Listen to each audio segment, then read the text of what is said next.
നാളെ ആഖിറത്തിൽ ഖബറിൽ സിറാത്ത് പാലത്തിൽ അവിടെ ഒക്കെ വെളിച്ചായിട്ട് വരുന്ന ഒരു ഇബാദത്താണ് തഹജ്ജുദ്. അത് നമുക്കുണ്ടാവണം.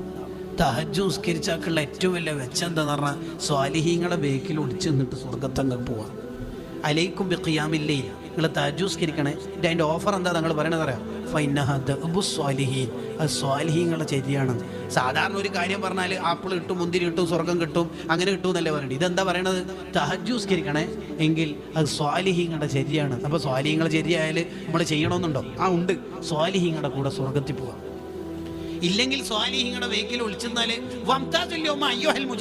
ആരാടാ അവിടെ ഒളിച്ചേക്കുന്നത്? ഓടിക്കോണം. 60 കുട്ടികൾ ടൂറിന് പോകാനുള്ള ബസ്സിൽ അങ്ങോട്ട് കയറുമ്പോൾ 59 കുട്ടീനെ കേട്ടിട്ട് ഒരു കുട്ടീനോട് പറയാം നീ ടൂറിന് വരണ്ടെന്ന് പറഞ്ഞാൽ എൻ്റെ അവസ്ഥ എന്തായിരിക്കും? ആരാടാ എൻ്റെ സ്വാലിഹീങ്ങളുടെ വേക്കിൽ ഒളിച്ചിരിക്കണത്? അങ്ങനെ ആട്ടി ഓടിച്ച് നമ്മുടെ അവസ്ഥ എന്നാ നമുക്ക് ആകപ്പാടെ സ്വാലിഹീങ്ങളല്ലേ ഉള്ളൂ. അവരുടെ ഒക്കെ ഹൃദയത്തിൽ ഇടം നേടണം. വമൻ ദഖലഹു കാന ആമിന, സ്വാലിഹീങ്ങളുടെ ഖൽബിൽ ഇടം നേടിയാൽ കാന ആമിന, നമ്മൾ പേടിക്കാതെ സ്വർഗത്തിലെത്താം. അല്ലാഹു തൗഫീഖ് ചെയ്യുമാറാവട്ടെ.